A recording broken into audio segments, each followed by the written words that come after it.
how can making your salon more sustainable actually contribute to making your salon more profitable? Hi, I am Kayla Swanson, and I am your host of the Profitable Saloner podcast. And today, hanging out with me is Paul and Valorie Tate. What's up, Paul and Valorie? How are you guys? Great. Doing better now. Absolutely. Nice.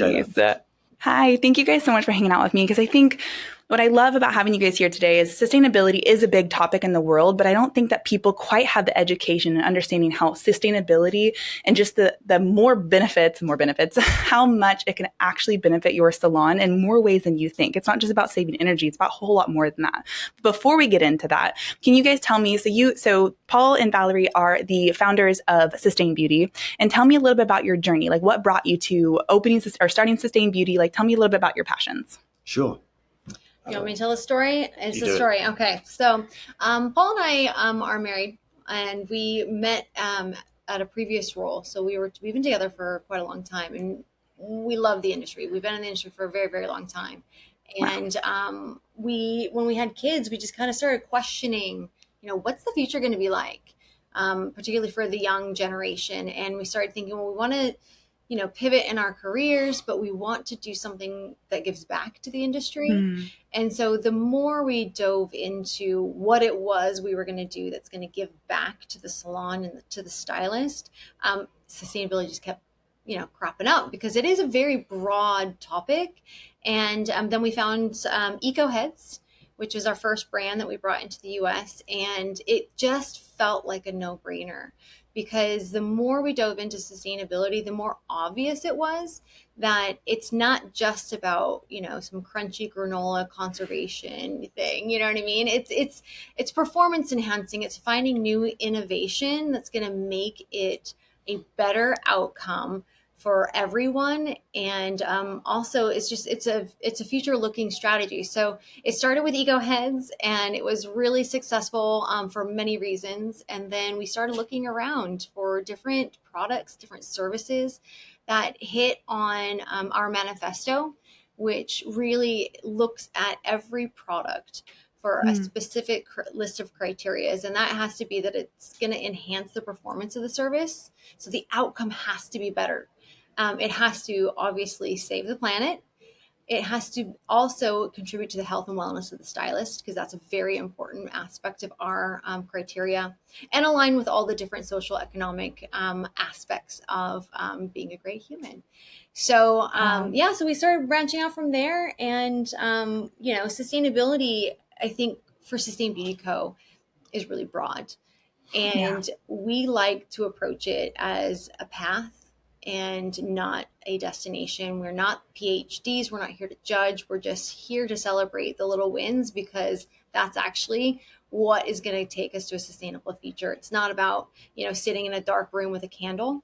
It's about making small changes. So we really try to approach it from a kind of a light way, and just really, as a community, how can we give back? I love that. That's huge. And thank you for explaining all that. Yeah, Paul, did you have something you want to add? Well, I think you just don't realize how much waste comes from a salon. And we didn't when we start looking at it. And you get these statistics of every basin uses 150 gallons a day of hot water. Now, hot water costs money. And so it's not just water saving, it's saving the energy, and also the time. So if you can increase pressure, you can save time as you're rinsing a client's hair. So you're compounding these benefits to get a better result. And then if the product looks wow and the clients see it and love it, then you've got something different. And so what we soon realize is you can actually create some innovation and, I guess, a new way of delivering a service. Yeah. So we feel our job is to try and make the service more sustainable, but that has to be profitable as well. Yet you can't come in charging more. And therefore we have to make sure that the investment you make in us pays off. Which I love about what you guys do. It's like you're building your whole company on helping salons do that. And I think sometimes in my own experience too, I buy something organic or something that you're I'm trying to be more sustainable, but then the product is less, it brings less value, or it doesn't get the right results. So I think some people shy away from that, because they're like, well, I've tried it in the past and it's not working for me. But I love what you guys have built, and what you said earlier, Valorie, about making sure not only is it going to be sustainable, but it's also going to benefit the salon and bring in more profit. And it's also, the value is actually a value up rather than like, so if we're going to have these products and have this education and help you implement this into your salon, then it's going to value your salon up rather than just, hey, try this because you need to save more water. And it's not about like, you need to do this to save the planet. It's about like, yes, that is a part of it, but also build a better business. And also we're going to get into this, but even building your brand around it and being something, being meaningful, and just even the awareness of, like you said, like, I don't remember the number, but how many gallons you use at a bowl. Like people may not even realize how much water they're using or how much waste is in their salon or so many other things. So I love that. So as we start to dive into what it means to be like, how it can be more profitable, what are some key areas that is more profitable when you start to be more sustainable? Sure. I'll take some examples, which is the easiest thing. So one of the EcoHeads brands is the Ping. It's a color mixer. And you can talk, when it was being tested, everyone got sick, because you're breathing in these fumes, while you're testing the consistency of these mixes to get it perfect. But you're saving. So not only are you getting a cleaner, safer way of mixing a product, but you're getting more product, which makes sure the color goes further. So yes, you're buying a mixer, but if you're saving 20% of what you're consuming, and the average colorist uses between $6,000 and $9,000 worth of product a year, you can see quickly you're saving. And the benefit is you're not wasting as much, right? So it compounds to being better. Yeah, that test that they ran showed that you save up to about 20% of the color. And that's purely because you're locking it into an airtight container, right? So you're not introducing new air, but it's being mixed properly, and it's also being mixed safely. So it's reducing repetitive motion, but it's also mostly about the fumes. And, when you're mixing, it can be quite dangerous because you are with chemicals, and we withstand it every day, but over a career that can compound. Exactly. But we did a survey with our stylists, and they were saying that they felt like they were saving about 30% on the cost of delivering that service, which, with inflation, that's huge over, a day, a week, a month, that definitely pays back into the business in the long game when it comes to health, but the short game too. But then as well, I think our industry, it's built on performance. The product has to perform. So there's been new lighteners from Blonde Solutions and Masters of Balayage, which are pigmented lighteners, and they require a 4-minute hand mix. So you press a button on our machine in 120 seconds, and you have the perfect mix of those products. So again, I think our job is to care about the stylist and doing the service. A lot of brands care about the client and the performance of the client. We're trying to care about how that service comes together and the best way of performing it.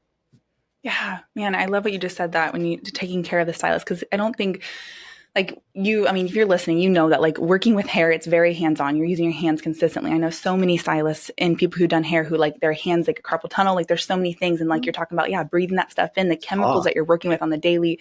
And you think like you're young and you're like just getting out of school and you're like, oh man. And you think like you don't necessarily are thinking about those things. And then you get to 30 years into the industry and your things start to like shut down. You start to have negative effects of how things are affecting you when you're working in the salon. You're like, man, I wish I had thought of this 30 years ago. But starting to change that and like, okay, well, let's think about this now, because in 30 years, it's going to matter more. And I love what you're saying that like the sealed bowls and like not having to mix so much and just taking the weight off of the stylist. Even like you push a button and it stirs for you. What could you be doing during that time? And freeing up your time to not have to work so much on accomplishing the things, and it's dual purpose. And I love, that's so cool. And that's interesting about what you say about, freeing up your time is, we're seeing with more and more Gen Z stylists coming into the workforce, time is different for them, right? And their passion points and what they're interested in is different. And, they tend to think about it in very creative ways. They will look at a problem and be like, well, I think there's a better way to do that. And so, we actually get so many comments about, young stylists. They love our stuff because it's looking at a problem and fixing it in a different way. And some of the conservation and the cost savings that you get with a lot of our tools comes back to time, right? So our sustainable towels, they're biodegradable, but what people really like about them is that there is no more laundry. And, Gen Z, when they're coming to the workforce, they're looking for like education. They want to learn. They want to fuel their passion. they are not there to fold towels. And in many states, the schools are actually legally not allowing them to fold towels. It is against the law in some states now. And that's going to be progressing because that's not serving their long-term career. And so, a lot of it is about fueling the change and looking at things like, why, just because we've always done it this way doesn't mean it's the best way to do it. Yeah, I love what you're just saying there, how like in connecting to the Gen Z or the people, like we're like coming in and wanting more innovative, more like something different. We don't like in a salon that there's 20 salons in the area and they're going to pick a salon that, it is showing the colors of like, we're doing things different here. We have this new innovation at our salon. We have this new, upgraded process where you don't have to do towels. You don't have to mix your own bowls. You don't have to do all these things. And like, this is the stuff that we're implementing. That is what's attractive to the new stylists coming in, or even to the people who've been doing it for 20 years. Be like, you come to my salon, you don't have to mix your own bowls anymore. You don't have to do this anymore. Like on our salon, we do things different. Like that alone in the branding, we'll get into more branding a little bit later, but that alone in the branding is so cool to think about, that there's so much more to sustainability than just, saving the planet, which is amazing and a good mission for it. But there is just so much more. And I think that sometimes like salon owners don't realize the power that can come with it, when like just even getting educated or having seen what could be. So what are some other ways in, like, cause I know this is such a rich conversation, so I love it so much. What are some other ways that you have seen that in switching more sustainable can just really apply more profit? Yeah. So we have a machine that cuts and folds foil. And again, you don't realize how much time and effort across the US goes in to preparing foil for services. And so, again, that was another innovation. And a lot of these innovations we found in other parts of the world. So Australia, New Zealand, UK, and being able to bring this innovation in that's been proven.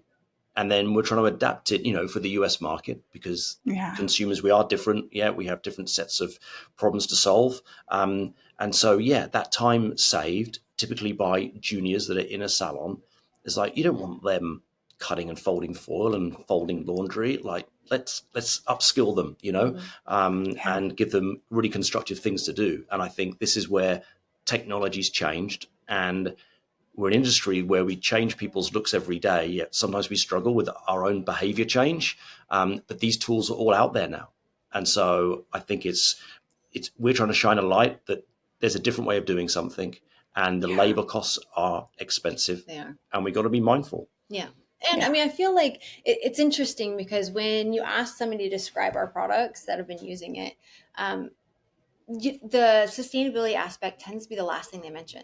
Do you know what I mean? Like they mention it is, when they talk about our spray nozzle, it's about, how clean water is so important. And they've seen massive results on the quality of the hair, especially with lightening. When your, cuticles wide open, you don't want to be putting, dirty water, which the majority of the US has very bad well water. And so it's the last thing they mention. With the towels, they list out, how it doesn't rough the cuticle, about like no laundry, about how it's, more hygienic, all the things. And they're like, oh, by the way, it's biodegradable. It's an interesting, flip on the head. And, we surveyed our customers and 10% do not care about the planet. We're Forest, born on the salon floor and built for and by hair and beauty professionals like you. Forest is your marketing, your reporting, your reputation management. You need one easy-to-use system that does it all. Forest, together we grow. Sustain Beauty Co. has two of the best tools to help you save water, time, and a bunch of money. Join the clean water salon movement with EcoHead's water-saving shampoo nozzles and scrummy plant-based microfiber towels. Available at sustainbeauty.co. Are you tired of not knowing what your hair color is costing you? With Salon Scale, we take the guesswork out for you, so you can cover your back bar expenses, reduce your color waste, and generate more profit in your salon. Click the link in the description to get 10% off your first year.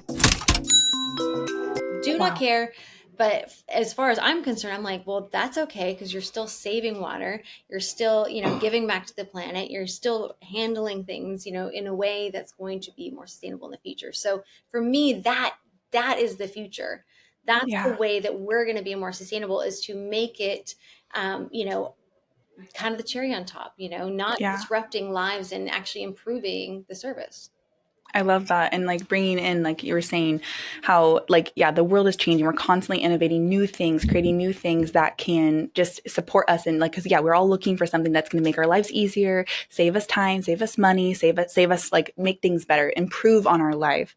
And I think that realizing that there's so many resources out there, there's so much out there, and the world is changing. Yep. The way that salons are built and what is available for salons is not anywhere close. If you go take back even 10 years ago, maybe even 5 years ago, the rate to which we're improving on what is available is massive. And if you don't get on to that and you don't get on board with that and you don't start educating yourself on what you can implement in your salon, you're going to get left behind because there's so much changing and there's so much that could benefit you. And you're like, well, I don't want, that's too much cost. I don't want to keep putting out costs. I was like, but you're going to get left behind and you're going to like, and even it's saving you money. It may be a cost up front, but then in the long term, and you can do that math and you can start to, so actually let's talk about that. So how can salons start to do that math or make the steps and be like, is this the right time for me? And like, how do you manage those conversations?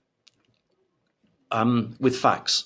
Yep. And so what we do have is calculators online that allows them to plug in their information. So we did a ton of research to take the towels, the cost of the detergent, the cost of electric or gas, the cost of water, the cost of labor, the cost of the towel in the first place, because we are replacing these towels. They don't last forever.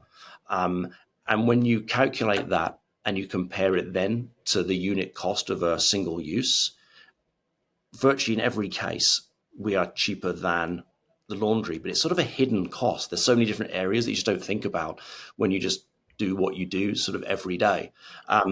With the EcoHead, we had the National Grid ran a study at salons with the EcoHead, and they give salons EcoHeads in the Northeast. There's about Northeast, 4 or 5 states that if you use a certain utility for your gas or electric or water, they'll give you EcoHeads because they determine that within 2 years it pays for itself. And this was 2019, and I guarantee our costs haven't gone up as much as the utility costs have, And so again, sometimes it's hard when you're looking at bills, but you will see it change and reduce down. And people tell us this. We get a lot of feedback. One of the HPSA members came running up to me at the last event and said, we don't run out of hot water anymore. Wow. Yeah. Which even that, just knowing that you're not going to run out of a resource that you need, but it's sort of, you're using less hot water. You're not paying as much. Because you say you handle those conversations with facts. I would handle it with passion. So it's like that's the yin and yang happening here. Love that. Because I think it's more and more team culture is that you need to find what that pain point is. You need to find where the passion internally is, and that's where you start. Do you know what I mean? And if it's hot water, that's the complaint, or if it's, dirty water, even like we've had some salons call us and be like, I just found a leaf in my EcoHeads filter. That's what it's stopping that sort of result. Wow. So to me, water is an obvious one that is increasing in interest in the industry because there's a lot more awareness around the need for clean water. Sure. But starting with what the team are passionate about and like kind of letting them lead that conversation and just with curiosity, I think that's a great way to start with where do I invest my time first. And I think there's intangible costs as well. So when we were installing the EcoHead originally, I went to the dry bar and I was installing in their basins, and it was the clients were turning around and like, what is this? Can I buy one? And they were so interested in the story and the fact it has a filter and that we're softening the hard water. And so this, to me, then becomes a story. And again, that's what we're looking for, is retaining these guests that leave our chair. They're only in the chair for an hour, 2 hours, and then they're gone for 6 weeks. So how do you keep yourself top of mind? And there's some great technologies out there that keep communicating, but I think the experience they're having is so important. And that story linked to the service, I think, is probably the most powerful thing that we can do as we're working with our clients, is giving them this professional advice and information. realizing how much impact it has made. And I love, so if you're listening, and I love what you guys just said, and I want to make sure that if you're listening that you caught this, of like, look in the areas of your salon where you're like, oh man, I have this problem where my staff is complaining about folding towels, or I'm running out of hot water, or you have a problem in your salon that is like a nuisance. That's like, man, this is a problem. I don't really know how to fix it. Because there is a chance that your solution to fixing something in your salon could be looking into what tools and what sustainability, or looking into what is available out there for you to be able to come in and fix these things. You don't even realize it. And I love, because you guys were touching on different points of pain points that you've heard, like, yeah, the leaf and the filter, not running out of hot water. Like those are real, like you may not think as a business owner, you may think like, hey, well, that's last on my list. Like I have a couple of things to figure out before then, maybe, but it's also a very important part, because sustainability and what you guys just mentioned about it's more profitable, it's saving energy, it's more saving time, but it's also giving your clients a better experience is what you want. You want longevity, you want retention. I mean, we're talking about more benefits than just saving the planet. We're talking about retaining your clients and building a brand around it, which we're going to get into in a second. I know I keep referencing that, but I think it's a really important part to get to. But just making your experience at your salon something like, yeah, people are getting clean water. Like I've washed my hair with like really purified water before. It really does make a difference. People come to your salon and they're like, wow, what did you do to my hair? My hair feels just so crazy different. Like that's going to leave something. They're going to walk away with realizing that there's something different at your salon, and the retention is going to start to grow from that, which I think is absolutely incredible. Yeah. I want to talk now. Okay, so let's get into branding now. So I love the idea too that branding, like having something you stand for, being mindful of stuff. We touched on it a couple times throughout this, but tell me a little bit on your guys' perspective of how much this can impact who you are as a brand. I know we mentioned Gen Z and like the difference, but tell me how, in your perspective, this can impact I think the brand. Say first, I think there's two sorts of recruitment. There's your stylist and there's your client. And I think, you have to look at things that will help with both. And I think the sustainability can hit people in the heart and the head. And especially, the new generation as well. What do you think? Yeah, I mean, I think marketing has shifted quite a bit, in the last 5 to 10 years. My background is marketing. And, it's interesting how many more channels we have to be active in. And, every stylist is now a media producer. So, but the interesting thing is if you look at all the changes that particularly social media, but also email has, shifted towards is storytelling. Especially Gen Z. Gen Z is attracted on social media to seeing the face behind the brand. And if you look at a lot of salon Instagram profiles and TikToks, it's a lot of hair, but it's the same on each one. What stands out is when you are telling a story about who you are, what you stand for, and that transcends into email, onto your website. You want to show who you are because they are making a choice about what they're going to invest their time in. Time as much as money, right? If they're going to sit in a chair, they want to feel like they identify with who is going to be around them. So storytelling is huge. And sustainability really does transcend to that. Whether you feel fully invested in that conversation or you just want to talk about some of the innovation's huge. Also, philanthropy is a huge part of sustainability, because sustainability is not just about the planet. It's about people too. And so they want to buy into you. And so if you're going to talk about, anything related to sustainability, just showcase the people and what you're doing in the salon. It has to be a storytelling. Ready to transform your business and improve your salon's profitability? With Lonza's 3-in-1 technology and intermixable shades, your hair color inventory is streamlined with limitless creativity behind the chair. Click the link below to unveil the secret to salon success.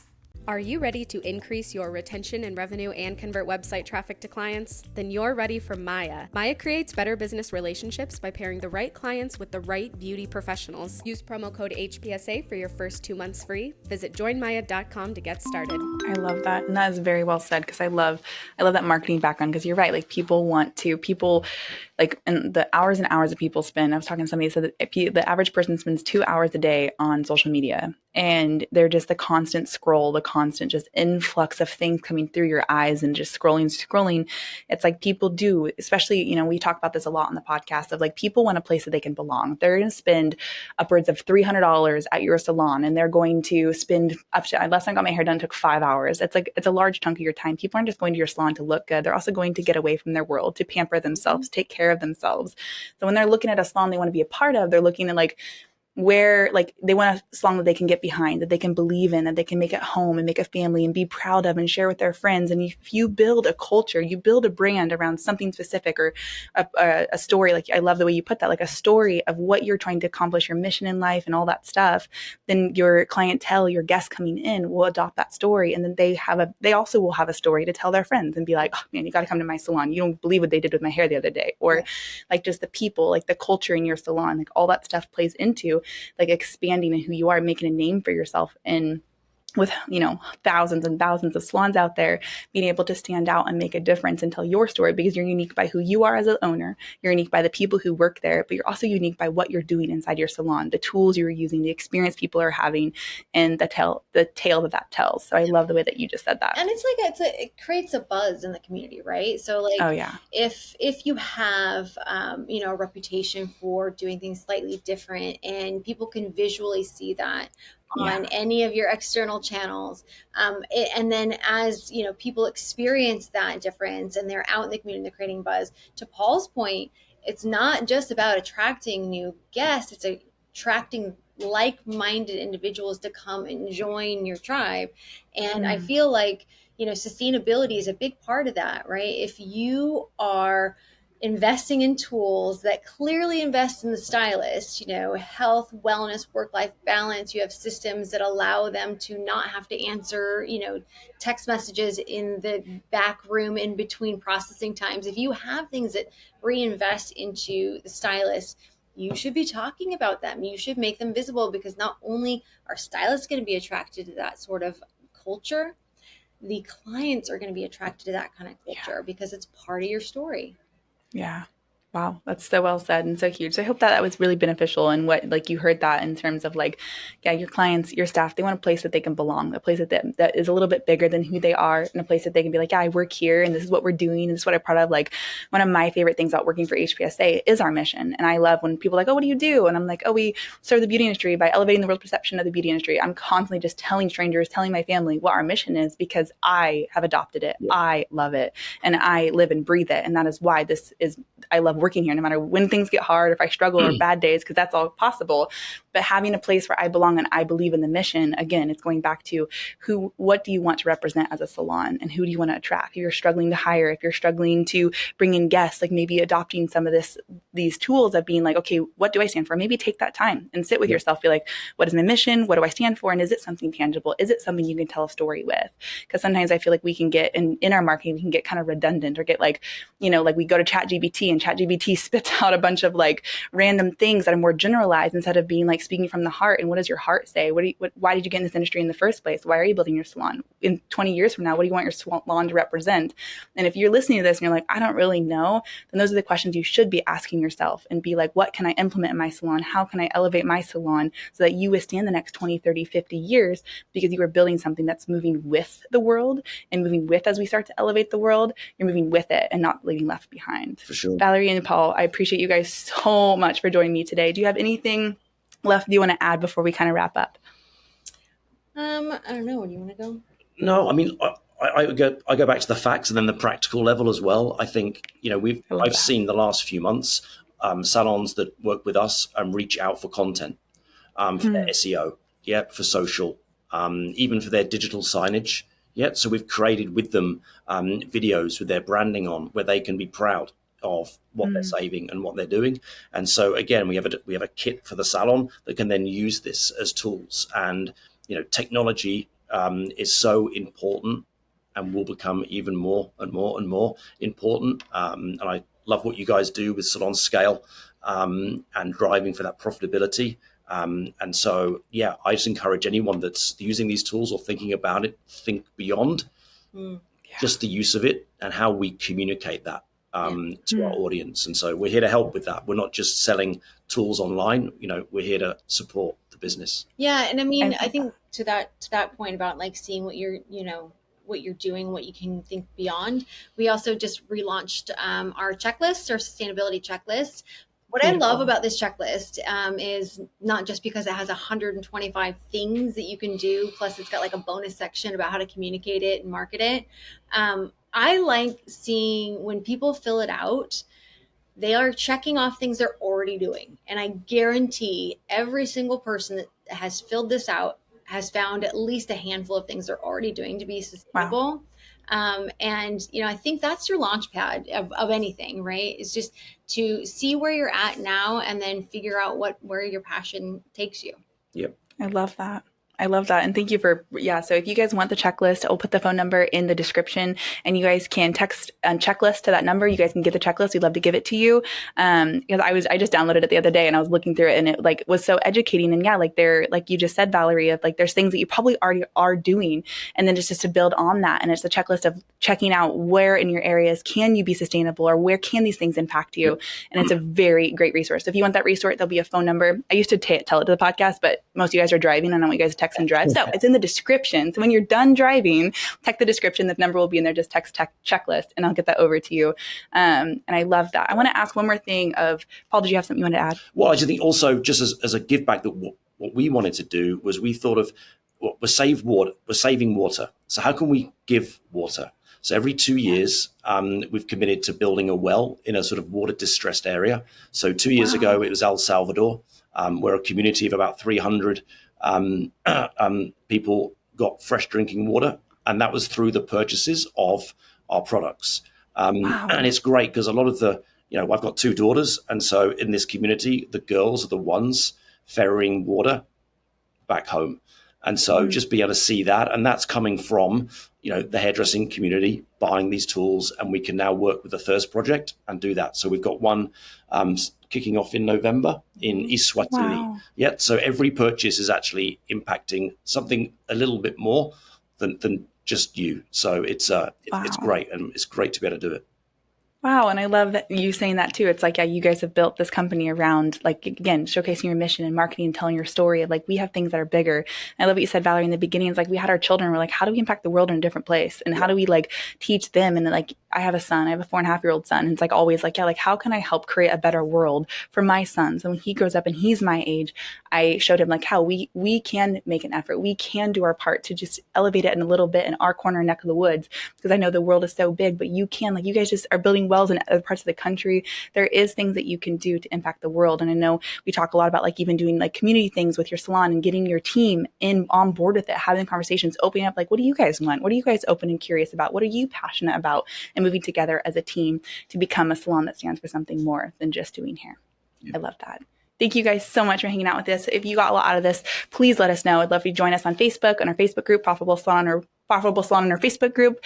That's free. You can join us on Instagram, and we'll catch you next time on the Profitable Salon podcast. Thanks, Valorie. Thanks, Paul. Appreciate you guys being here. Thank you. Take care. Bye-bye. Bye. Bye, everybody.